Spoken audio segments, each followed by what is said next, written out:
Oh, that's right. It's Big News Wednesday.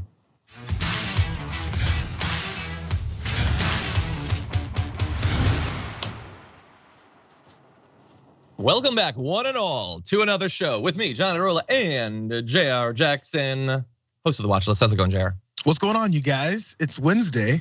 Just sat my ass down just now, trying to get prepared. What are we doing? I think the news, like every morning I wake up and think, if nothing has happened, then the world's our oyster. We can talk about it a lot. We can talk about the Mandalorian. Right before the show started, we were talking about the WWE. But we can only do that stuff if no news happens, and unfortunately, there's news. But fortunately, the news is pretty fun today. So I have been waiting for, I would say what feels like 2 months. I think it actually has been 2 months since the Tucker Carlson text messages came out of him admitting who he really was, which he is contractually not allowed to do on air. How is he gonna win Trump back over? How is he gonna win the MAGA base back over? And we've found it with an absolutely fawning and deeply embarrassing interview with Donald Trump. So we're gonna dive all of the way into that in just a little bit. But after that, there is a lot of other important news, including 2024 election cycle. But to be clear, I'm not talking about the presidential elections. I mean, what the hell is going on with the current Senate that we have? And what Senate could we have in 2 years? Will the Republicans repeat the disastrous series of own goals that we saw in 2022? So we're gonna be talking about that. And we've got an actual groomer. We found one. We were warned the groomers were out there and we found one. Can you guess anything about the groomer? We'll find out together. And then the aftermath, I'm gonna say, is the most bonkers fun aftermath that we've had in some time. Just random. Like we finally were able to have an aftermath that didn't have to get super serious, so long as you consider Kid Fight Club to be a joyous experience, I guess. So we'll see. But anyway, for now, please hit the like button, share the stream, flood us with your tweets, your super chats, your comments, not only to fill our hearts with joy, with breaking news, and perhaps with a funny quip or two, but also to enter you into the opportunity for a $100 Blue Apron gift card, which could be yours. You send the right comment. We'll find out together. Anyway, with all that said and more, I'll preface it by one more thing. Obviously, I am not feeling amazing. I have a splitting headache. Only the news and your comments can bring me back from the brink of a migraine. So with all of that additionally said, JR, are you ready to do this thing? I'm ready. I just feel bad because I'm okay. Okay, well then you're gonna have to pull even more than your weight. But let's start off with some fun with this. For a man who is caricatured as an extremist, we think you'll find what he has to say moderate, sensible, and wise. Moderate, sensible, and wise. That is what Tucker Carlson thought of Donald Trump in his interview, which aired yesterday, which is a little bit different than what he has said about him in recent months, including that he's a demonic force, a destroyer. He could destroy us if we play it wrong. We're very close to being able to ignore Trump most nights. I truly can't wait. I hate him passionately. You know, that guy who is moderate and wise. So this is the Tucker Carlson apology tour, the just desperately groveling for Trump to accept him, for the MAGA base to accept him, to ignore all of those things he said when he didn't think you would know that he was saying it. And the funny thing was, it's not just the intro where he has to be fawning. I want you to take a look at this next little clip. It's just a brief little snippet of the interview. And I want you to let me know in the chat, how would you describe Tucker Carlson's facial expression and body language? Let's jump into this. Literally, he said, but so why? He goes, why oh why do you send me a picture of my house? I said, you'll have to figure that one out, Abdul. Okay, I don't even know what the hell Donald Trump was saying there, but more importantly, neither did Tucker Carlson. But despite that, because now Donald Trump is moderate and wise, he's, oh, yeah, that's very interesting. Like if I had an hour-long interview with Bernie, if I had to sit down about the Green New Deal with AOC, I would like to imagine I would not be pulling embarrassing ass faces. Oh, That is a good point about how Abdul needs to say something. Jesus, here is a screenshot that I think sums up the entirety of the interview. That is the face that this guy, who definitely was thinking about how much smarter he is than Donald Trump, how much better he is than Donald Trump. I'm gonna win out in the end, but he has to have that stupid, vapid look on his face as Donald Trump like just degrades before his very eyes. We're gonna get into some of the specific forms that the degradation came in, but Jayar, what do you think about this? Isn't that distracting? I mean, okay, if you're Good point, talking Jayar. to someone, it's just straight up. It's exactly what it is. I can't even finish the point. If you're talking, if it's face to face, at least at this I can maybe ignore the side of my screen. But you're face to face and you're talking to someone about whatever. Yeah. So this weekend, the NBA playoffs are starting. And someone's like you're wondering what did I just say? Is there someone behind me that's making like this juggling? Is there a clown? What's going on? Yes, Donald Trump is the clown. But when you're trying to feign this fealty to him so much that you have to go through extreme expressions to be like, yes, King, yes, King. No, trust me, all that stuff you heard is not true. Yes, King, you have to overdo it the other way. He looks like an actor that's trying to get his facial expressions down for a film or an actor's role. And then in doing so, he's gone a little bit too far over the top and now he's overacting. It's really bad. But also that intro part when you said the moderate part, he's moderate and he's thinking things through. If Donald Trump is moderate in this interview, isn't that a bad thing to you conservatives? Because if he's moderate, that means he's leaning away from the extreme right that he's been on before. So he's moderate now. If he's moderate, that means he's apparently adopted some leftist leaning thoughts, at least leaning. Which ones are those? And isn't that a bad thing? Has he been usurped by the trans mafia? Is he gay now? Oh my God, does he listen to minorities? Which aspect of this moderate approach has he gone on? And by the way, that's evil, I heard. Well, look, I'm going to reassure you because I know that you have now, as a result of this new possibility, become untethered. He doesn't mean it. He doesn't mean literally any of it.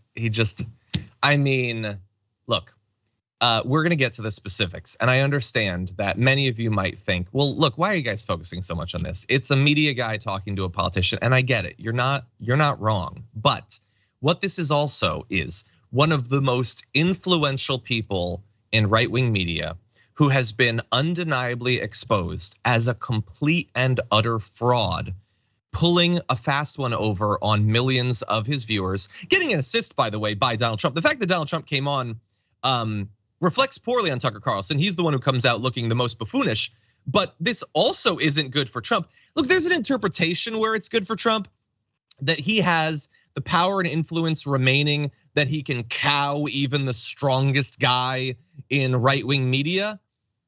But if he was that strong and he's as vindictive as we know he is, why cow him? Why get him back on your side? Why not flay him?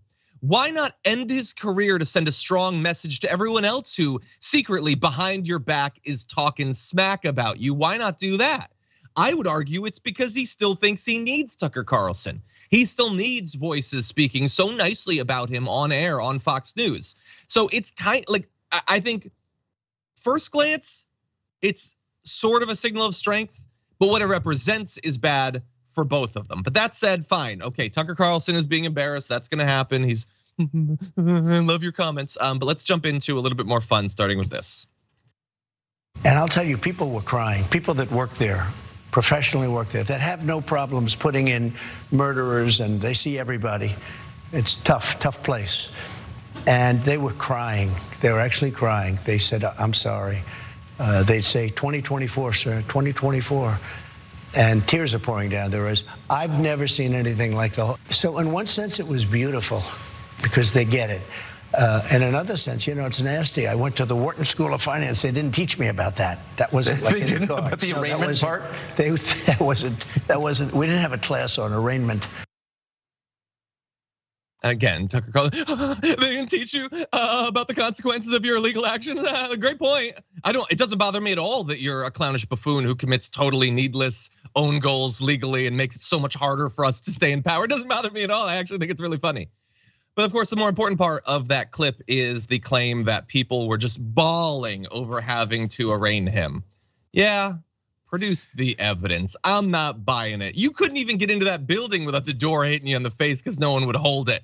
And some of you who might maybe have watched been following American politics for some time, this might sound sort of familiar to you. The idea that these big, strong figures in law enforcement and everything just immediately break down in tears whenever Trump is around.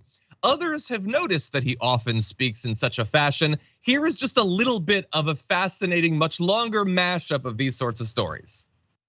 It happens every time. A very, very powerful guy, big, strong guy. He was a strong, tough guy. Strong, tough cookie, big, strong guy. And he's crying with tears coming down in his face. Said, thank you, Mr. President, for saving our country. This happens all the time. Thank you, sir, for saving our country. And he was crying. And I'm telling you, he was crying. I don't think this guy cried when he was a baby. In fact, I looked at him and I said, I wouldn't want to fight these guys. Well, they were strong, tough men and women. And half of them were crying. A big, strong guy grabbed me. And he was almost crying. Half of them had tears coming down their face. Of the 9, 8 of them were crying. They were crying. I mean, there were like 8 or 9 of them, and only one wasn't. And I said, what's your problem? And I don't cry. Very tough, very strong, very powerful men. They were crying, actually. And they were crying with happiness. One person came in and actually just broke down and started crying. You know, there's something very special about this place. And I won't tell you who, but the biggest, from the biggest companies. And they walk into the Oval Office and they start crying. Everywhere, Jayar. It's just these big bikers, the military, law enforcement, corporations, everyone everywhere cannot stand near him for more than a few seconds without tears dripping from their eyes. Either he's a liar, or people love him more than I thought, or the dude has the worst gas problem in America. I don't know which it is. What do you think? Tears definitely came from their eyes for some reason. We just can't figure it out. But what's odd is he never cared about the tears coming from migrant children's eyes when they were kept in those encampments at the border. He didn't care about the tears coming from victims or families of victims of mass violence. To this day, they don't give a damn about any of that. Don't care about the tears coming from the eyes of folks who've lost jobs and opportunities, and family died of COVID, as he talked about wacky ways of not doing anything about it. All this, he doesn't care about those tears. Those tears are for weak people. But the tears that come from his made up stories about how people showed so much fealty to him, those are the tears that he cares about, because that has to do with him. Oh, and by the way, it's obviously made up because it's the same damn story every time he tells it. Also, his biggest tell, and this is said so many times, everyone knows this, is they said, sir, what they said to me was, sir, because everyone just says to Donald Trump, hey, sir, some cop, as you're walking in to be arraigned, said, sir, I'm sorry. That's the way he said it. He says it just like Donald Trump says. Oh, I'm sorry, just like John Barron says it, who's not Donald Trump either. By the way, when he was in office, maybe it was while he was running, he showed how much he loves the way people bow down and retell these types of overblown stories to people like Kim Jong-un, because he likes the way that people respond. He goes, when he walked in the room,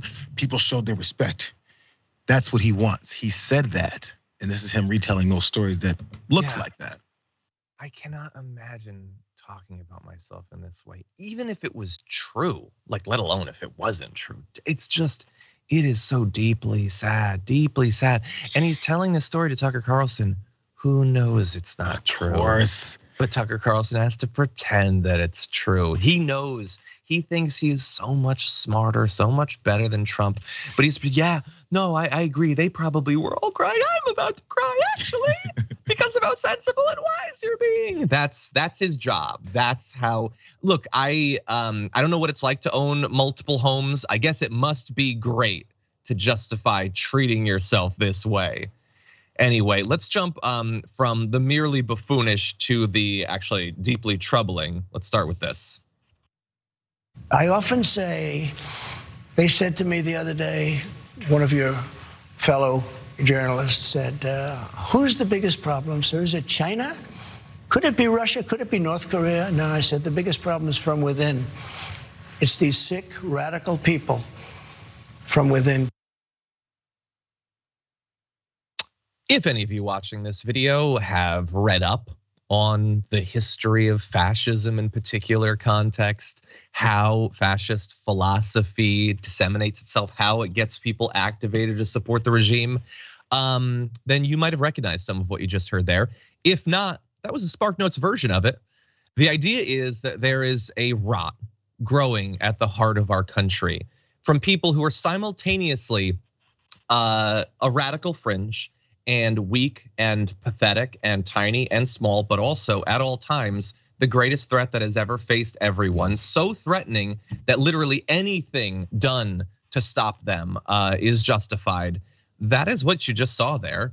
No, China, Russia, whatever. And look, by the way, I don't mind that for once he skipped an opportunity to demonize China. That's cool and novel.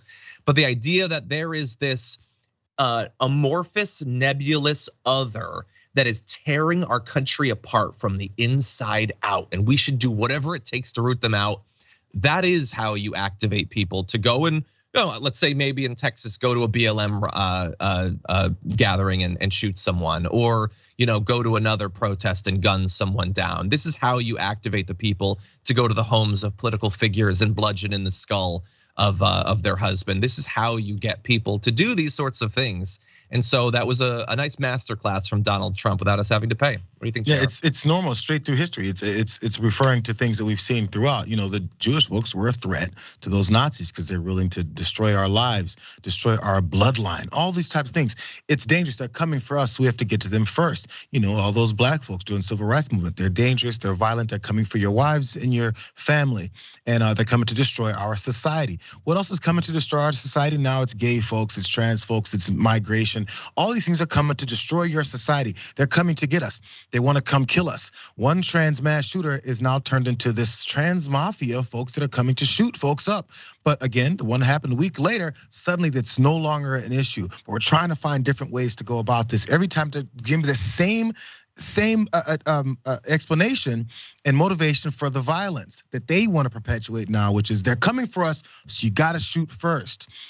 They're coming for you. It's over and over and over again. It's not just Trump, it's these other pundits that go through this same thing over and over again of how they're coming for you. Matt Walsh says they're coming for you. Charlie Kirk said they're coming for you. We have to put them in camps because they're coming for us.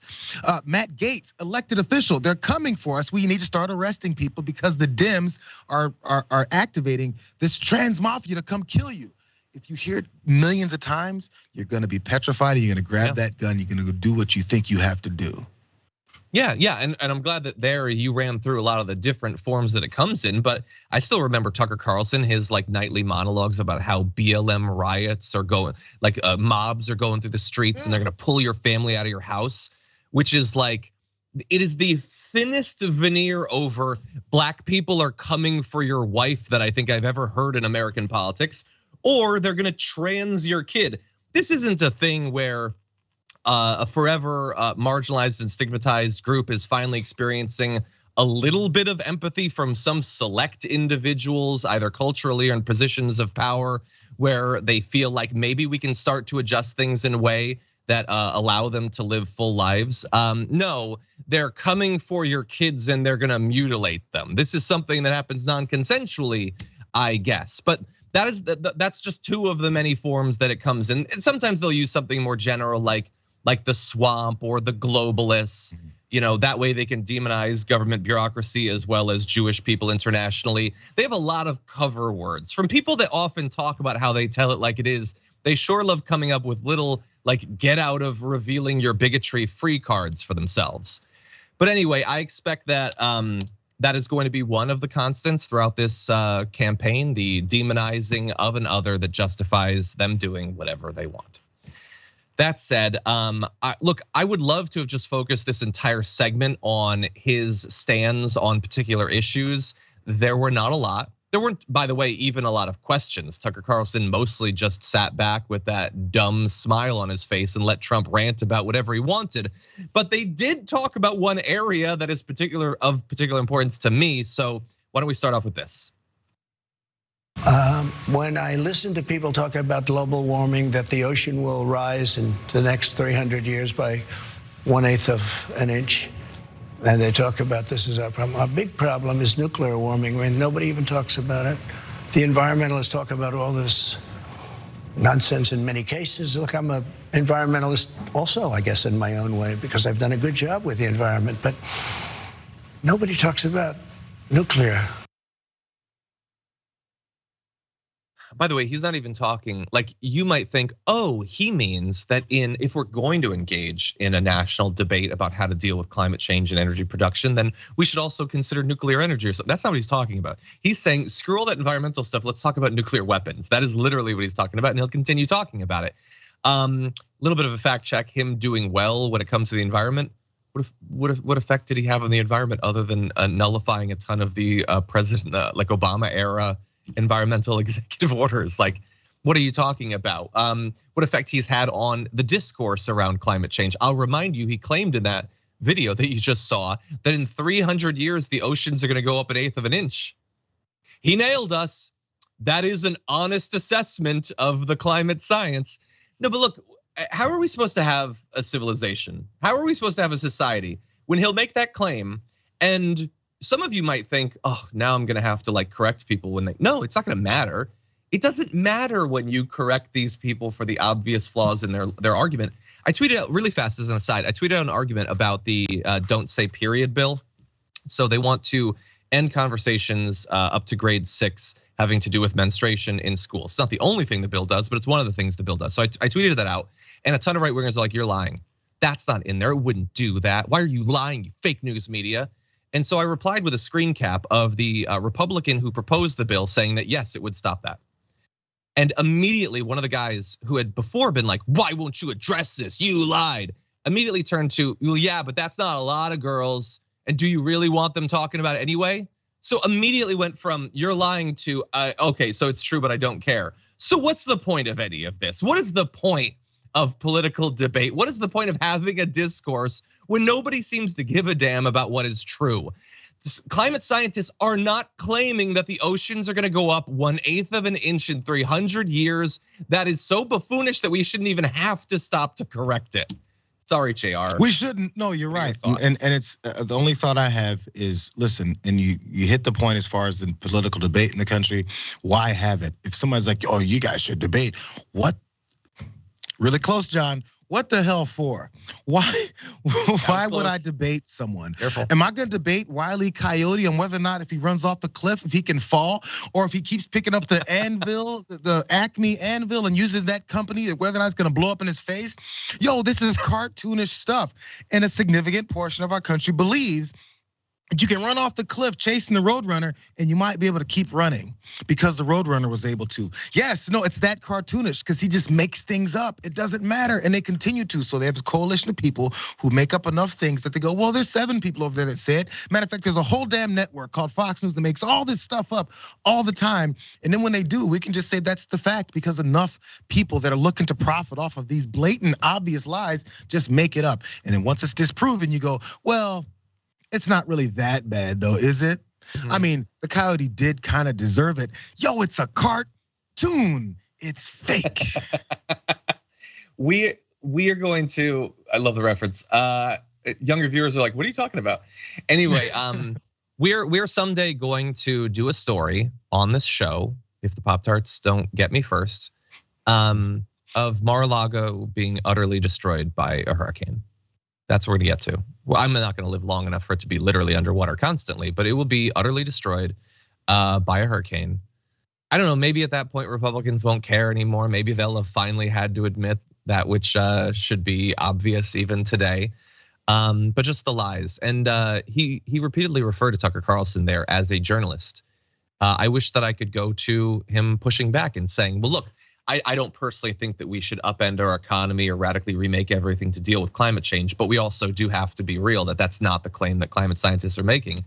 No, of course he did not say that. There was no pushback, there was no nothing. He just allowed Trump to continue to ramble on in increasingly bizarre fashion. Here's an example of that. I call it the N-word. You have 2 N-words, you don't mention either one of them. The nuclear word you don't mention, because the power is so destructive. I met with professors at MIT, and I was preparing for a debate. I wouldn't say it was a long preparation, but I did want to talk about nuclear because I consider it to be the single greatest threat the world has, far greater than global warming, like not even a contest. I have spent what feels like the last 70 years of my life having to listen to Donald Trump, think about Donald Trump, speak about Donald Trump. So I think that I have an okay understanding of how his mind works or how it tries to work. I have no idea what flaw in his brain, cockroach chewing on his neurons. I don't know what has led him to repeatedly do this N-word thing. I don't get what he's getting out of it. I know it's something bad. I know it's obviously something racist, but it's just so deeply weird. For a guy who, like, the ground floor for his rhetoric is a clown show, it is amongst the most bizarre eccentricities of him. What do you think? Yeah, I was gonna say, I thought I've heard this before. The N-word. It's the N-word. It's the N-word. He repeatedly does it. Over and over again, because that's salacious. It gets people's attention. Like, oh, is he gonna say the N-word finally? Because we know that he says it. So anyway, is he gonna say the N-word? No, he's bringing up the N-word. Oh, nuclear. Now I'm paying attention. It's just his trick to try and get people to listen to what he's saying, because it's the same damn thing over and over again, like he always does. But no, so okay, nuclear's there. I want to do something about nuclear. What are you gonna do about nuclear, Don? No one asked him that. What are you gonna do about it? And then when people do ask him, or if he decides to expand, the answer is, well, I would just be standing there. And then once I'm there, then no one does it. That's just how this thing works. Vladimir Putin wouldn't have invaded Ukraine because I was standing there. What does that have to do? How? What happens? What conversations are had? Why is it that you and your presence just makes nuclear go away? Go away. I don't know. I'm so tired. I don't know. Maybe, you know, like babies are born with like a soft spot on their skull. Maybe his never hardens. So every time he combs his fake hair, he scratches a part of his brain that makes him say crazy stuff. I don't know. I don't know. Hey, a small little fun factoid. In that thing where he was saying that he talked to these scientists at MIT or whatever, and like, how much do I wish I could be there for that talk? How little respect did anyone in that room have for him? But whatever, I digress. Did you hear why he was talking to them? It was to prepare for a debate. And I think I know what debate it was, actually, because this is a total throwback. But if you search on YouTube for the worst answer in debate history, I used to do a segment called Final Judgment, and I broke down his response to a question about the nuclear triad. It's actually one of the most successful videos that I've ever done in my career. He didn't come away from that meeting understanding literally anything about any of this. You could ask like an incurious first grader about the nuclear triad and have gotten a more cogent response than you got from Trump. So I'm sure those MIT professors did their best, but it didn't rub off. Or maybe he absorbed it and then he scratched the soft spot in his skull. I don't know. Anyway, that's all the time we have for this. He called the Saudi regime great people. He said that he would never drop out, even if he was convicted. He would still be in the race. Like, it was just utter nonsense from top to bottom. Thank you, Tucker Carlson, for pretending to love this guy. It makes you look even more pathetic. Okay, with that said, we need to go to our first break. Admittedly late. We got a lot more news to get to, so don't go anywhere.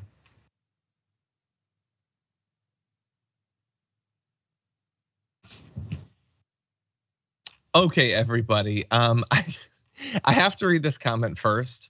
LWMC Quaid said, I'm reading this for JR's benefit. He says, Tucker treating Trump like Paul Heyman treats Roman Reigns. I apologize for making an increasingly percentage of every broadcast of TDR about the WWE, but that is perfect.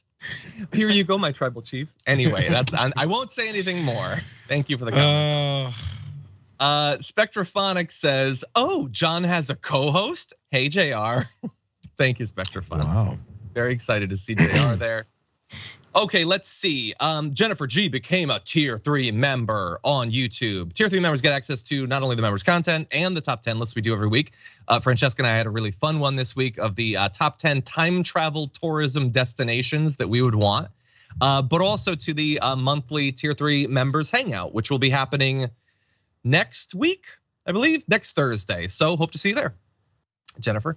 Atomic Dracula has been a member for 26 months, says, oh yeah, dragons. Oh yeah, Atomic Dracula. Thank you for being here. Viking Dragon says, how much bronzer is used between the two of them? I think about a half a bucket, generally. They go through about a half a bucket. It's a little bit left over. They donate to charity. Marcus Otero says in Super Chat, he looks like someone being held hostage by the Joker. That first shot outside feels like he's about to be thrown off a bridge if he says the wrong thing. Yeah, the wind was whipping through. I don't think I think the camera was upside down and he was being held by his loafers off the side of a bridge. I think that's actually how they shot that. I wish Marcus Otero is unfortunately not eligible for the Blue Apron gift card. We can because of the system, we can only give it to members. But thank you for the comment. I really do appreciate that. That was funny. Mary Sleece Cahill, member for 3 months, says he's lost his crap. Tucker has a turkey look going. I don't know what a turkey look is, but it does seem to fit. I'll give you that. Okay, Beach Dragon says in the super chat, people were crying tears of joy that he finally faced accountability while promising 2024 will be his biggest loss yet. Yeah, look, I'm not even saying that there weren't cops there that liked him. I'm sure there were. For some reason, cops like Trump. They seem to have missed the fact that someday they might be the one that his mob is beating to death with their bare hands. So I don't get it, but I also don't doubt it. But I also don't think they were crying. I'm just gonna say that. Jason Ray says this orange buffoon is just so exhausting. Yes, exhausting, but sometimes he makes Tucker Carlson look ridiculous, so that's fun. William Buhner, member for 26 months, says it looked like Tucker was, okay, that gets a little bit graphic. I cannot read that entire thing, but thank you for the comment and thank you for being a member. Wait a second, Marcus Otero just became a tier 1 member. Marcus Otero was the individual who wrote the comment that I said that. I think, let me see. Am I now freed up to provide the Blue Apron gift card? I am. Marcus Otero, wise move on your behalf. Thank you for becoming a member. You just got a Blue Apron gift card. You can send an email to rewards@tyt.com, send your first and last name as well as Marcus Otero as your handle, and they will get you set up. Thank you for the comment. It was very funny. Wow, way to hold Mark hostage until he signs up. That's not my intent. It's just I literally can't. I don't control the members' technology or whatever, but it's a thing that goes through the membership system. I don't know. You don't need to explain it to me, John. You don't need to explain it to me. Get off my back. Okay, Cam S, member for 7 months, says he's going to nuke a hurricane. That's what he'll do. Yeah, he was literally talking about nuking a hurricane. Or sorry, he was talking about N-wording a hurricane, I suppose. We don't want to say the word that he keeps saying over and over. Anyway, we'll be back with more news.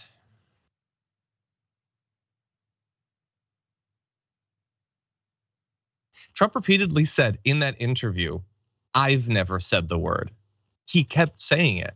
Go to Kat Abagazale, a friend of the show. She had some great mashups that she did of him, including the bizarre panic sniffing he was doing to remain conscious. Anyway, it's fun stuff, so go take a look at that.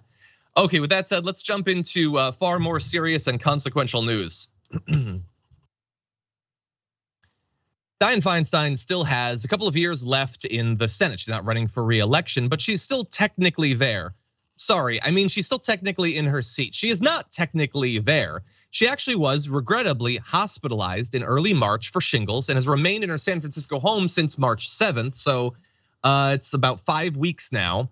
During that time has missed 60 votes of the 82 that have been taken in the Senate so far in 2023. So has not been able to participate in those votes. Now this happens from time to time, but we need to take stock of how significant her absence actually is right now, including making it far more difficult for judges to be pushed through the Senate. This is one of the most important things that the Senate does, particularly in a time where they can't pass legislation thanks to the Republicans controlling the House, but they can't actually do it right now. Senator Dick Durbin says, I can't consider nominees in these circumstances because a tie vote is a losing vote in committee.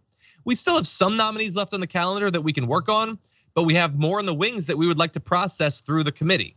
So there's some that have already gotten through the committee process. Those could potentially be voted on, although again, her absence might potentially jeopardize that. Others can't even move forward. Delays have already prevented 10 nominees from going through and getting a vote. That is 10 potential judges at a variety of levels across the country that are not in their position and are at risk of never entering into their position because Dianne Feinstein is still not here. And she has given no indication that the continuing health problems, let alone the longstanding concerns about mental health, are gonna lead to her resigning from her position. So they're about to come back into term, the Senate. So will we have votes on these in a week, in a month, in 6? I have no idea, and they're not giving any specifics. What do you think? Yeah, it's kind of it sucks because no matter which side of the aisle some of these politicians are on, as they get older or maybe something happens. Look, I mean, Mitch McConnell, I don't know if he's still in the hospital or still at home after that fall. It's devastating for many of these folks that go through any kind of health issues via maybe shingles or a fall or mental health, anything like that. As people start to have their issues, then it kind of sucks once they aren't able to be there, and it results in things like this happening. Because you want to hold on to your power, your prestige, your standing in society, whatever it is, the reasons people do this, they lose sight of the whole fact and the reasons why they went there in the first place, which is to represent people. And then you're their voice. You hear what they say, you stand for the things that they stand for. It's pretty straightforward. But eventually, I guess, even when it's been this long, you eventually start thinking about, this is my seat. This is my position. I'm Dianne Feinstein. I'm, Mitch McConnell. I'm supposed to be this standard forever, at least until I die. So anything else that happens in the meantime, who cares? This is about me. Yeah. It always comes back to that for some reason. It doesn't have to be vicious. It doesn't have to be like you're out to get other folks, but you have to see the results of this type of action or this type of decision to be like, no, I'm holding on to it. What are you losing, bro? Chill out, go relax, chill on the porch. I would love to. I think it's just defiance. It's just knee jerk. No. I leave when I want to. You can't make me, even if it would be really beneficial. We've had other examples of that in the Supreme Court, I'll say, in recent years that have been very consequential. These people all consider themselves to be the most important person in the world. And they are not gonna have, some minor little group like, I don't know, the vast majority of her constituents who think she needs to move on, tell her what to do. And I'm not like, it's not like it was just the shingles thing. If you're hospitalized and you can't vote, I understand that happens from time to time. Fetterman took time in a facility to deal with a health problem. I'm not getting on Feinstein for a health problem. I'm getting her for filling a spot that she should not have been in for literally years. And everyone knows, her staff knows, her colleagues know. Like we can have debates about exactly when people aren't necessarily able to serve in their position. She is way past any of that. Where we might draw the line somewhere differently, she's past any of these lines. And this is not just consequential for legislation. We're talking about some long-term appointments, including potentially lifetime appointments that might go the other way, that can have huge ramifications across a wide range of issues because of this. She's gonna be in her position until January 2025. Wow. And I will remind you, by the way, like you might think, well, okay, but there's no Supreme Court positions that are up right now. So is it really that important? Well, I will remind you that just last week, a Trump-appointed federal judge in Texas ruled that the FDA didn't have the authority to approve medicine abortion, the pill, potentially jeopardizing access to millions of people who've relied on it for decades to safely end pregnancies. That was just some federal judge. Now, thankfully, it's been complicated by a different judge and it'll go to the Supreme Court, but one judge can have an incredible amount of power, let alone 10, let alone dozens. And Biden has been fairly successful thus far in getting judges through. He's confirmed, I think, 118. That might be a little bit outdated. His pace has been good, certainly better than Obama's was. But we need to keep that going. You can't just grind that to the halt for a year and a half because Feinstein, doesn't want to admit that it's time to move on. Any final thoughts? It's tiring, but again, what you'll see is when Trump's in office, when these Republicans get in office, it's a freeway of passing through all these judges because they know. Back to Mitch McConnell, he said it openly. The most important thing is to appoint certain judges that will rule in our direction. Nothing about the law, nothing about actual judicial process that will rule our way. They're hell bent on it and they're laser focused. So when things like this happen, it just shifts it more. Yeah, I just like Gavin Newsom could put some. By the way, if she did retire, he would put someone in that I would not like, or certainly wouldn't have picked. I'm not saying that her retiring is, hey, it's great, it's a party, it's a solution to all of our problems. Hey, California's progressive. It wouldn't be. We would have other issues to deal with, but at least then we could deal with that. We could have a serious conversation. Right now, you can't converse with her because she ain't around. Anyway, let's move on to one other related topic just briefly. I want to get Jayar's thoughts about this. Whether you believe Donald Trump, if he becomes the Republican nominee, has an easier or an incredibly difficult road to becoming president again, there is one aspect of the 2024 election I think everyone agrees is going to be tough for the Democrats, and that is the battle to keep control of the Senate, which thankfully, because of the special elections, they have just narrowly retained control of. But in this next cycle, Democrats are defending 20 seats, including 8 that are considered less than safe. Only 11 Republican seats are up. And only 1, and that's in Florida, are considered less than safe. And obviously Florida has moved towards the Republicans in recent years. So it is going to be difficult almost no matter what to maintain their hold over the Senate when they can't afford to lose any of those seats right now. But there is one potential path to them maintaining control. And we actually saw kind of a trial run of it in 2022, which is, man, if the Republicans continue to let people like Donald Trump and Steve Bannon and others choose their candidates, then hey, maybe you're telling me there's a chance. And I'm not just saying this, a lot of Republicans are worried about this. Many Senate Republicans have talked to the Hill saying that they think that Trump hurt Republicans' chances in Arizona, Georgia, and Pennsylvania. That is indisputable at this point. We can dispute whether the seats would have gone the opposite way. I personally think that at least 2 out of the 3 probably would have, but it definitely hurt their chances. Senator John Thune said openly, sure seems like that would be helpful based on our lack of success in 2022 if they focus on candidate quality and don't just go for the biggest like whack job they can find. Senator Lindsey Graham says, if I were him, Trump, I'd focus on his own election, but I doubt if he'll take that advice. That is Lindsey Graham. Lindsey Graham's job in recent weeks has been to break down in tears on Fox News trying to raise money for Trump. And even he's like, could you please focus on your own thing? Just put all of your time and attention into losing that race rather than making us lose all of these others. And so they are worried, and they should be worried. Carrie Lake is teasing a future Arizona Senate run. They might have that problem solved for them because she might be Trump's VP pick. Doug Mastriano is praying over running for Pennsylvania Senate in 2024 after losing in 2022. And even Ted Cruz is now trying to rebrand himself as some sort of moderate, indicating that he is worried about his reelection bid. He has had some fairly close races in the past. We'll see, it's still Texas, but I don't know. I mean, are they gonna have Herschel Walker move in to run somewhere? Like this could be rough for them, but it's already going to be difficult for the Democrats. How do you see this shaking out, Jayar? Yeah, it's tough.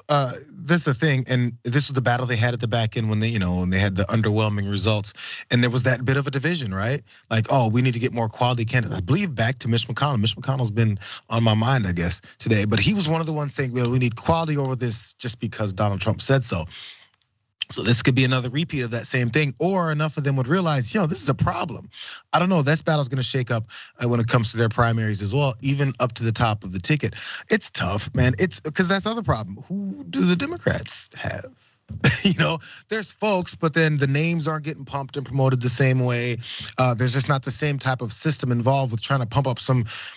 Let's keep it real. Many of these folks were lower to no name folks that they promoted. Look, Marjorie Taylor Greene was a nobody. Lauren Boebert was a nobody. And then they get pumped up because of the nature of the crazies that are at the head of the party.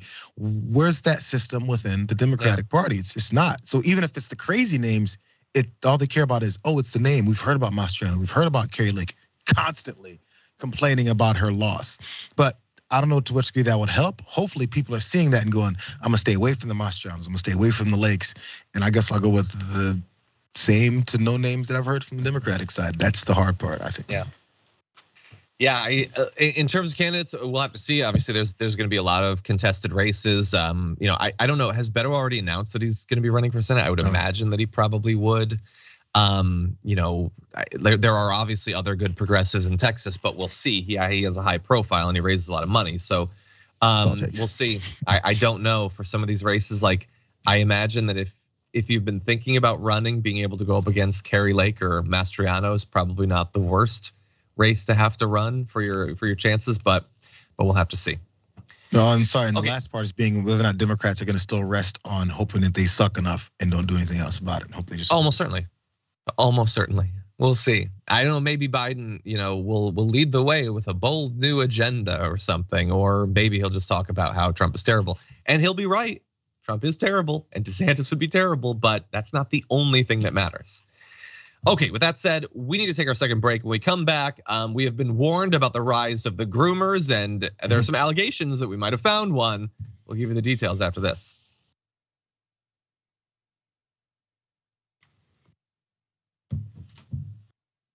Okay, everybody, let's see what's going on out there. First of all, over on Twitch, DD Reggae has been here for 24 months. Thank you for being here. Super King just became a subscriber. Thank you so much.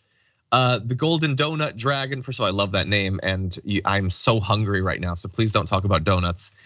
Says, I have big news. I'm 25 today. So my first thought is congratulations. My second thought is whenever I hear that someone is like 25 years old, I just get jealous. That's the point of my life that I'm in right now. Anyway. When I was 25, I was officially finally hired on with the Young Turks. I'd been, it had been 23 when I started. Man, it was a long time ago. I barely remember being 25. Yeah. Clear about that. I know that I was, but I could probably summon up thoughts of like 27. Anyway, Neuropithecus says, hello and welcome to my presence. You may now rejoice. Also, obligatory mentioning of your hair. Thank you. Progressive Positive says, Jayar was right, John. Every day when I hear your theme song, I always want to end it with Sharona. We're gonna eventually get an awesome theme song. That was a long time ago that I said that. Yeah. Not sure why it sticks. Because you remind people. Anyway, we've had this intro for a few years. Maybe it's time to start brainstorming a new one. Maybe I can take some inspiration from some of the entrance songs in WWE. Anyway, I think each host should have their own entrance animation and song. Can we do that? Is that too much? Don't start, bro, because I'm gonna start promoting that. I think we should work on that. Anyway, Nerdopithecus says, please tell me it's not a dog groomer. No, that would be better. But Diablo Verde's been here for 6 months on Twitch. Thank you. Cosmic Comic Architect's been here for 11 months. Thank you so much. Okay. Intersectional Dragon's been here for 26 months. Thank you. Celius for 14. Talon for 35. Says the only one crying is Trump behind closed doors. More than likely. As Jayar pointed out, probably some of his victims too. Okay, let's see. Red the Calico Cat Dragon over on YouTube has been a member for 27 months. Thank you for that. Says, I cry too when I'm trying desperately to not laugh my rear off. Mr. Charles says, since John asked, unfortunately, Trump will definitely run in 2028. He could beat Meatball Ron from the grave. Yeah, there was this reporter who was saying that they've been given some indication that if Trump loses in 2024, he would run again. I still find that a little bit hard to believe. He is going to be really old in 4 years. That is tough, man. But so far they haven't been able to break his hold on the right. Maybe. Okay, Dawned on Me has been here for 7 months. As Trump hates America and this country. Certainly large parts of it. I'm sure he likes some of it. He likes the way that the system has been set up for people like him to become billionaires. I think he likes that part of it. I think he likes the ability where he can buy politicians. I think he likes that part. HOL Elvira, welcome to Hero Membership. Glad to have you here. Flutterfly, member for 3 months, says with tears in my eyes. There's just eight or nine of the new subscribers have tears in their eyes, just streaming down their faces. They're big people, big strong people, but there are tears streaming down their faces. Anyway, CJ says maybe Trump smells like onions. Who's to say? Maybe. Hatchet Jack has been here for 15 months. Says the only reason I even have Twitch is to get the satisfaction of giving you those Bezos bucks. Keep up the great work. Well, thank you. That is a good use of them. I appreciate that. Okay, Hunger Games set. Oh, it's a longer comment. I will get back to it. I like your comment. Diablo Verde says, John, remember he moved a hurricane. Yes, he is able to do miraculous things. Lest we not forget. We'll be right back with more news.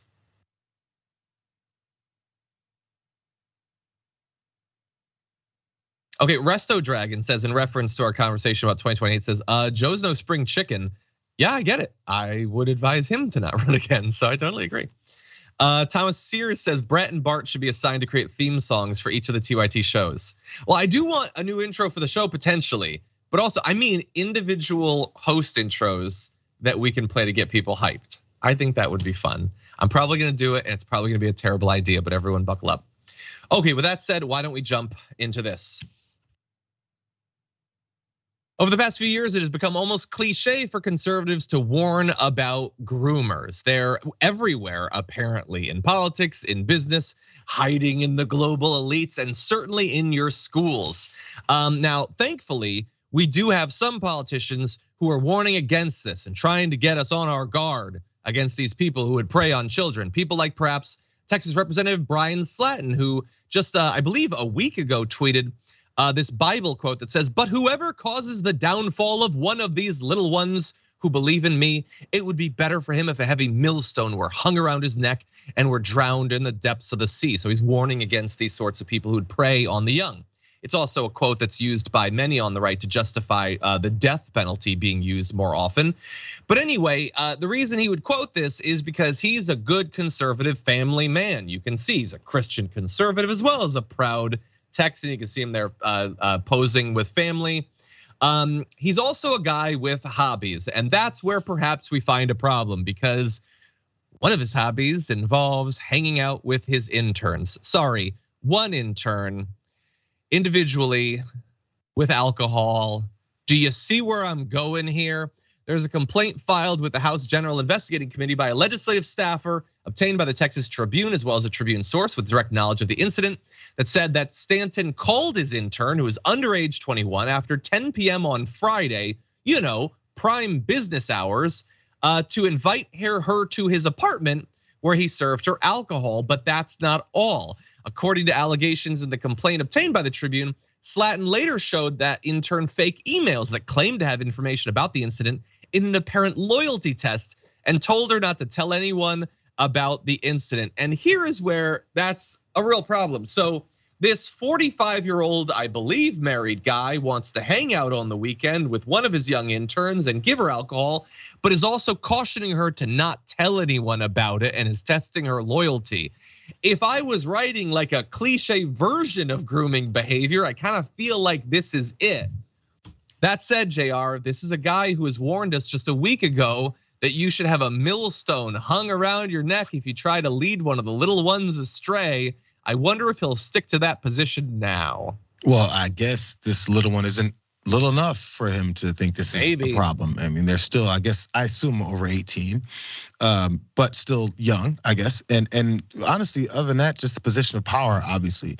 Even if people say, she's an adult, it's fine outside of, whatever issues that may be happening personally. But then just like when it comes to exactly the positions of power. So then the loyalty tests and all that stuff, that's like your boss, bro. Or, if you want to have a job in this field, or if you want to continue on and continue your upward trajectory, and you've worked your whole life to get to this point, and you're hoping that this is the beginning of a career, all that stuff is hanging over folks' head, and you think he doesn't know that?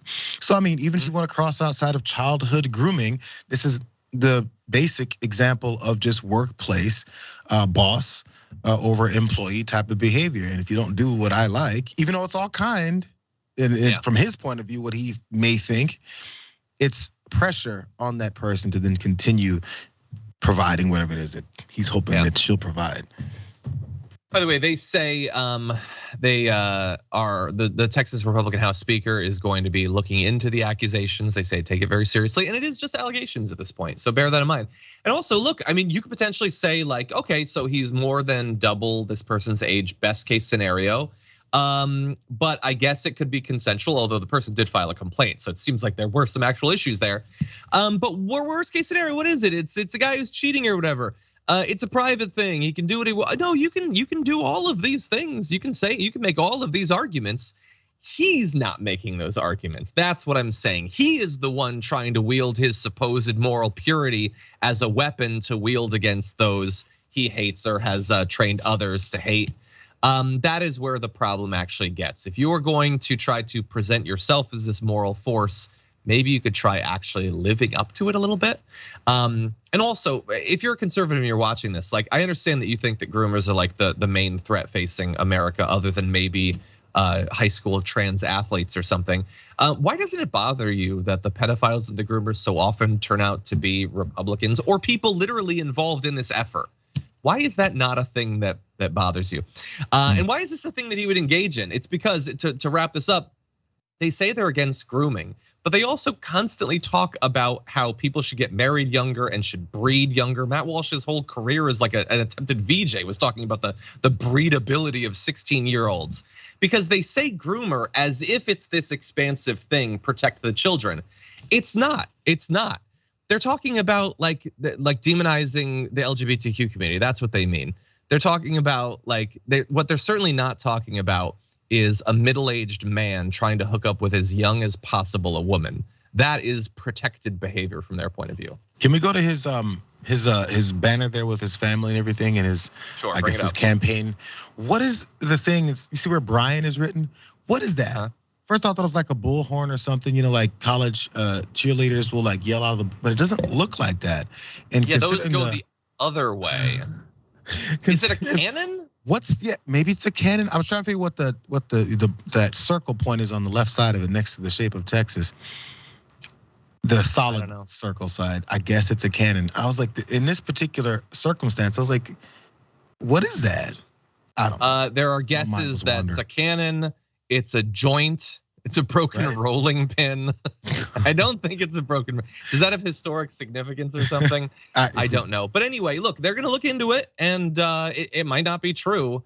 I'm just saying, man, the more someone yells about this sort of stuff, just dig a little bit, just look into them a little bit and see what you find. The people who run these forums, the people who run these Telegram groups so often get found with child pornography and stuff like that.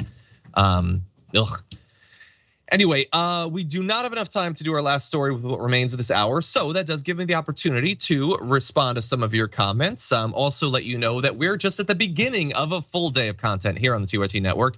We got the damage report right now. Indisputable will be up next. Jayar Jackson, what's going on later on today on the watch list? Oh, watch list. There's a lot of fights over, of course, we're gonna do some of the Trump stuff as he was going on about Tucker Carlson and the fealty that he showed. I've got some other clips that we didn't see here today, but also the continuous attacks on women's rights, these pills, the abortion pill things that happened. There's one particular case that stands out that's got this whole thing going, and we're gonna go to the backgrounds of the guy who is suing his ex and trying to also sue her friends for helping her out with her healthcare needs, because what we definitely love in this country is men, especially exes, who she was worried and afraid of having dominion over their women.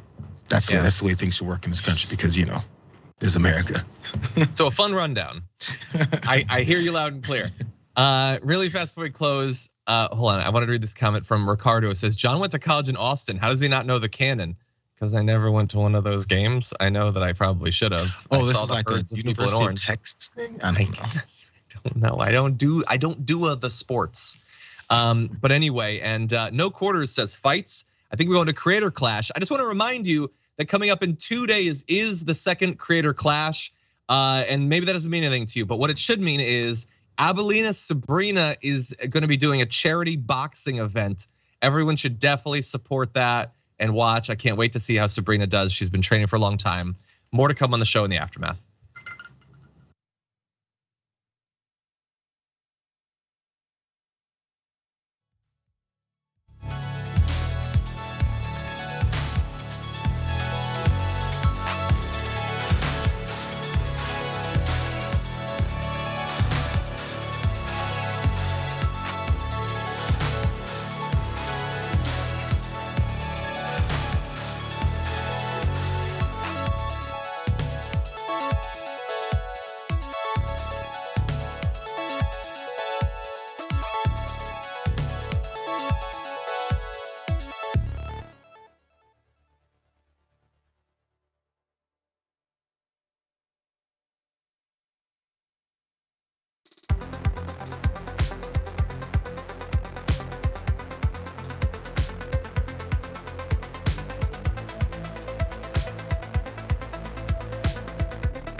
Welcome back to the Aftermath, everybody. We're gonna jump into some other news, including Kitty Fight Club, in just a second. I'm joking about it. It's a serious story. I apologize. There's something broken inside of me. Anyway, before we get to that, I just want to briefly say, Thomas Sears, thank you for listing. The bout is Abelina Sabrina versus Jayar Ray. I'm not familiar with Jayar Ray. It's listed that they're both 5'2". And their weights haven't yet been announced. They were supposed to meet at I think 115 or something. According to the predictions video that I saw, neither the height nor the weight is actually equal. So I think that there's been a bit of fudging of the numbers there. I think that Sabrina is both shorter and smaller. So hopefully she'll be fiercer. By the way, super quick question, JR. Is there any chance that if you were asked to participate in something like Creator Clash that you would? Oh, this is like the fighting thing, the Fight Club? It's charity boxing. Yeah, I've learned my lesson. My father was a boxer. I don't know if was my thing. He was. Oh. Yeah. Amateur, like awesome. Amateur level. So then you always wonder. I don't know. It seems like I want to train boxing. The fact that I've never, if I'd been training since the years that like I wanted to, I still don't know. That would be cool. I don't like being a center of a spectacle. I got to be honest. Okay. I don't like people paying attention to what I say or do. It's always made me very uncomfortable. Now, everyone, buckle in as I lead you through a couple more stories. Anyway, I just want to really quick read one comment from Hunger Games, who says, this is on Twitch. I've been getting my period since 5th grade. I had no idea what it was or what was happening in my body. In 6th grade is when they did the sex education on periods. I could have used that discussion like the year before. That is exactly what we're talking about with that bill, trying to ban it. Yeah, there's a lot of people I'm sure who probably could use that. Okay, really fast. May Money Building, how's it going? Member for 27 months says, John, methinks you could pull off the host intros as long as you let someone else pick the music. Damn. I worry about what craziness you would dig up from the abyss. Wouldn't you agree, JR? Hey, don't bring me in on this. I want to get involved. Corey Brown says Trump is old enough to remember nuclear testing done by the US in his youth. Odds are, given his multiple returns to the well, he just wants to set off one for any reason because the destructive potential is ego stroking. There's a good chance of that. Okay, with that said, let's talk about some kids and some fights. Police have arrested a middle school teacher in Florida after she apparently allowed 6th graders to carry out pre-planned fights against each other during school hours. Angel Footman, a 23-year-old, apparently failed to intervene in any of the brawls and, far worse, laid out fighting ground rules for the students ahead of the clashes. So at one point, apparently told the students 30 seconds, no screaming, no yelling, no phones. The document cites the statements of 4 female 6th graders from the Griffin Middle School who took part in the fights and later spoke with a detective. She only told the kids to break it up after they fought for a short while. Well, she said it would be 30 seconds, I guess, so I guess it's quick. Footman also apparently asked 2 of the girls if they wanted to, quote, run it back and fight for one more round during one of her planning periods. 2 of the girls weren't even in her class. They were pulled out of other classes to participate in the fights. The girls said the fights were pre-planned and did not occur randomly. So I guess Angel Footman was doing the booking for the card as well, I guess. I'm not 100% sure.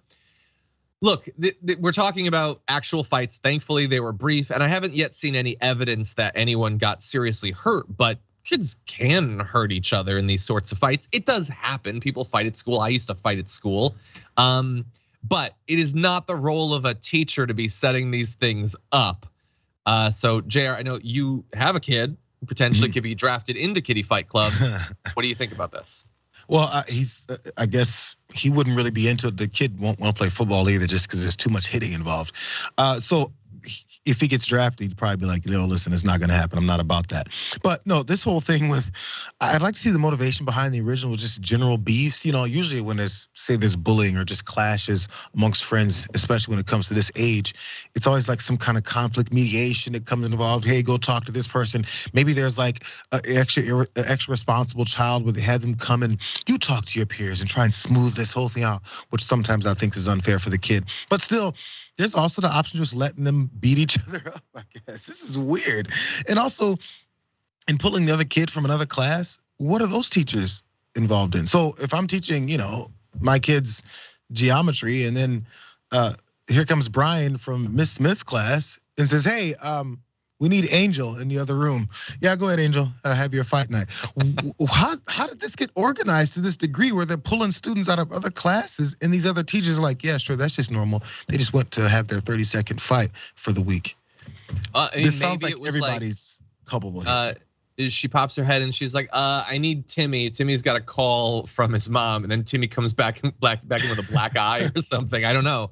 I hope that the other teachers aren't involved. I haven't seen any allegations of that. I don't know if this is just a weird like inclination or hobby, if this is designed to, like, the idea is to let them blow off steam or something.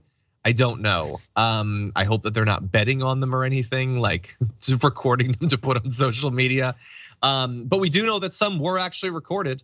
Videos of at least 3 fights were reviewed.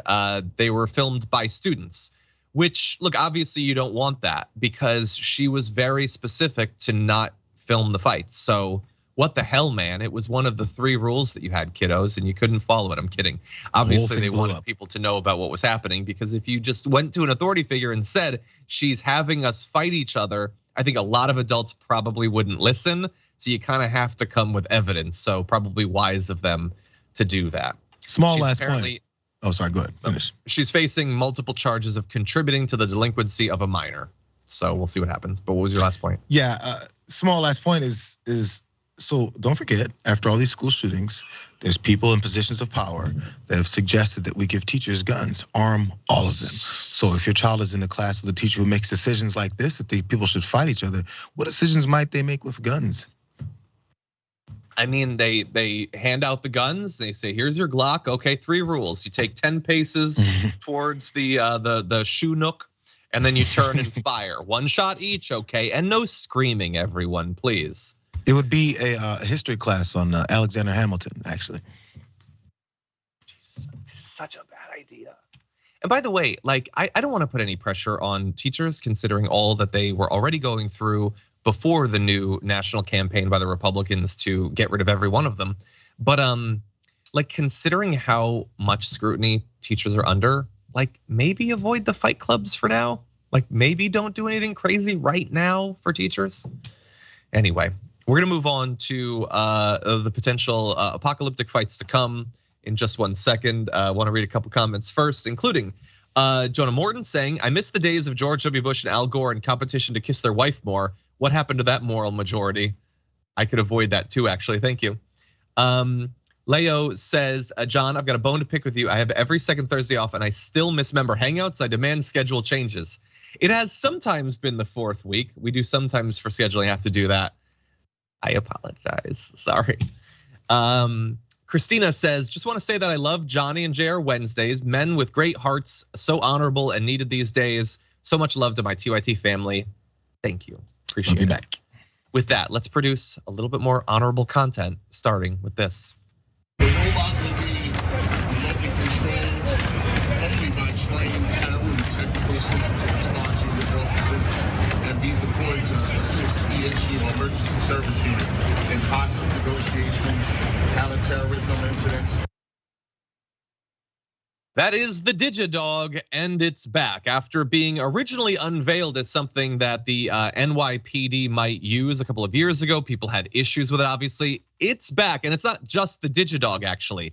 There's also a GPS tracker for stolen cars they're gonna be using, and a cone-shaped security robot that will be rolled out in a manner that is, quote, transparent, consistent, and always done in close collaboration with the people we serve, who will soon be subjugated by robots. Here's a photo of some of the robotic forces that will soon be deployed. So you obviously have the Digidog. The tracking system is called Star Chase. It will allow police to launch a GPS tag that will attach itself to a stolen car so that officers can track the vehicle's location, which in theory doesn't sound that bad. In the very specific context that they seem to be describing, where the cops see the stolen car, I guess they're chasing it, so they shoot the tag onto it, and then they're able to find it later. Aside from that, it seems like this could be used for a lot of bad stuff if you're just routinely tracking people's cars. None of them are going to use that in their personal life or anything. And then of course you also have if we can put up the photo again, you have the autonomous security robot, which Mayor Adams compared to a Roomba, which will be deployed inside the Times Square subway station in a 7-month pilot program starting this summer. I think it's the big one in the front. It might be the little one in the back. Whatever it is, soon people will be peeing on it and pushing it into the tracks. So JR, we have a little bit more of the Digidog. Why don't we take a look at this and then we'll discuss. Here's Digidog. The robot will be remotely controlled only by trained TARU, Technical Assistance and Response Unit officers, and be deployed to assist ESU, or Emergency Service Unit, in hostage negotiations, counterterrorism incidents, and other situations as needed.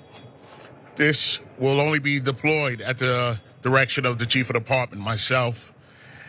This is something that's been used with the FDNY for the last year, and they've had positive success with it. And we believe that this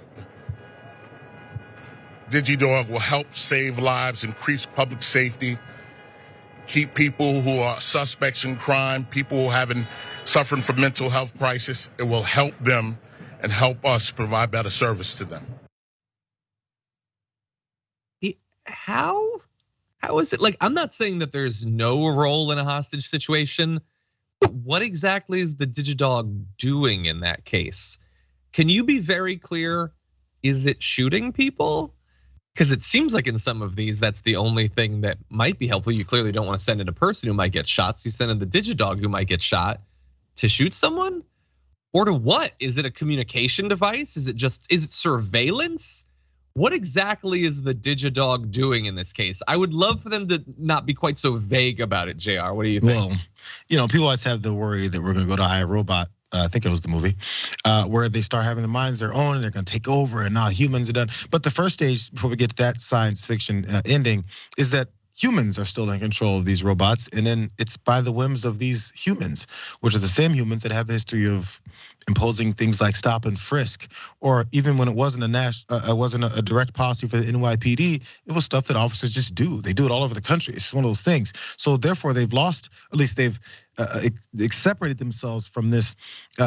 From having to walk up on suspects themselves, send the robot in, just like they've sent in, real dogs in before, but those are real police officers, so they actually probably care about those dogs. This one is a machine. We can go in and send him in anytime we want and pull off whatever kinds of things we'd like. One of the things that cop mentioned was mental health it would help with. How does it help in mental health situations if someone's struggling with a mental health crisis and you send in a robot? Is there something programmed in it? Maybe it is. Again, you have them honest questions. Maybe it's programmed to have certain kinds of responses for people dealing with certain situations and it somehow reads it. I don't know. It seems like it's pretty amazing technology. And if it is, tell us. Where's the transparency of how this is gonna work? Hostage negotiations, counterterrorism situations, and he said other situations is needed. What other situations? Protests, maybe when we've had cop cars driving in the middle of protests like we saw in the summer of 20, they use their cars for these situations in times, depending on what the cop wants to do. We don't know what they want to do. We've had stories of cops that have used the current technology they have to track down ex-girlfriends, wives, harass people, maybe just a woman that rejected them. We've seen these stories. So if they have further technology that distances them from having to actually physically do this stuff, it can get very dangerous. And that's why we keep pushing this narrative of you just have to trust the cops. I guess that's where we're going. Trust our new K-9000 overlords. Maybe, I don't know. I need more details, because if I had to decide right now, I would say Digidog the police. Maybe these robots will end up making everyone safer and will cut down on the police use of force. Probably not, is what my gut would say. Probably it's gonna result in a lot more surveillance and cops, feeling like they can send that in there without risking one of their lives. Maybe that results in less violence, or maybe it does the exact opposite. I'm not an expert, but you know who is? Ileana Mendez Panate, Program Director of Communities United for Police Reform, who says this latest announcement is just the most recent example of how Mayor Adams allows unmitigated overspending of the NYPD's massively bloated budget. The NYPD is buying robot dogs and other fancy tech, while New Yorkers who can't access food stamps because city agencies are short-staffed, and New Yorkers are getting evicted because they can't access their right to counsel. Yeah, these things are not cheap. The programs to train and operate them are not going to be cheap. The maintenance is not going to be cheap. Thankfully, New York doesn't have any other potential use for the money, I guess. I like robots. I'm not against robots. I just don't know if they're the people who should get the first crack at using robots, maybe. Anyway, with that said, we're gonna move in just a moment into our final story.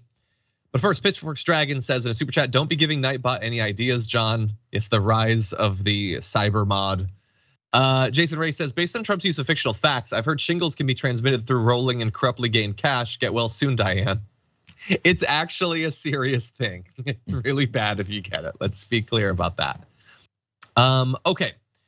Nove says, I always wanted to tear up every time I think of those tiny grubby hands wherever in the White House. Pepperoni and Mochi Dragon say hi, thank you. William says, how do you debate an older con who claims that climate change is the greatest hoax of all time? I guess it is really just progressing forward without them. Well, yeah, look, they've lost that argument in terms of younger voters. I mean, even in terms of like older elected Democrats, at least rhetorically, they have to say that they believe in it. Now, getting from rhetoric to action is the more important thing to do. Okay, do we have a sec? Let's see. I want to make sure I didn't miss anyone. They call me Deuce. Been here for 24 months on Twitch. Says 2 years. Wednesday's my favorite TYT day. Birthday in 2 days. A lot going on in the world. Props to the whole TYT gang for keeping on. What are y'all doing matters. Thank you. I appreciate the support. Shagan Miller's been here for 21 months. Sorry, I was reading the word minutes. I'll read whatever's on the cue card. Says, any ideas for Abelina Sabrina's intro song? I wonder if they have intro songs for that Creator Clash. Let the Bodies Hit the Floor, I think that's what she's gonna come in. It fits her vibe, her Disney vibe. It's gotta be Method Man. I bring the pain. Which one? Oh man, can you imagine? Oh, that'd be awesome. I hope they get to do a cool intro where they like walk down to the ring, but we'll see. She'll probably be surrounded by like dancing stitches or something. It'll be It's a Small World After All, or It's a Small Jab After All. That'll be her theme song. Anyway, okay, we've got one more story, so let's jump into it. Road maintenance is spotty all over America, but here in LA, there are a lot of troubles with our streets. Potholes are certainly one of those. Well, one Brentwood local decided that he'd had enough of them and he was gonna do something. He decided to repair one himself. Take a look.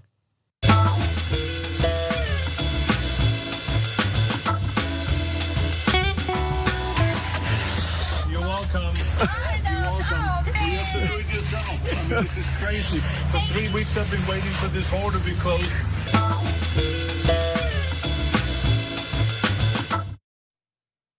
So apparently 3 weeks as long as his programming will allow him to wait. It seems like a reasonable amount of time for me, but look, he took matters into his own hands. He even tweeted about it saying, today, after the whole neighborhood has been upset about this giant pothole that's been screwing up cars and bicycles for weeks, I went out with my team and fixed it. I always say, let's not complain, let's do something about it. Here you go. And is this a good thing? I like that he took action. I like people being protagonists in their own life. I wouldn't want to give a pass to government, especially you would imagine Brentwood has the money that they can afford to fix a pothole or whatever. But I kind of like it. LA's got a lot of troubles when it comes to traffic and road quality or whatever. So I don't know, maybe if we pitch together, we can fix it. What do you think, Jayar? I mean, people shouldn't have to, but of course, if Arnold Schwarzenegger wants to go out and fix the potholes in front of his house, if he knows how to do it, cool. But also, the first thing I thought, and I immediately started fighting with my own self and thinking it. I was like, okay, yeah, you're fixing a pothole. Okay, I go outside and film it. Okay, let's put it on Instagram and Twitter and TikTok, whatever the hell he's on. And it's gonna turn into just this self-serving thing. Look, I fixed a pothole. But you know what? You're wrong, JR. It's okay. Use your name, use your clout, use your effect on people in this city that love him so much.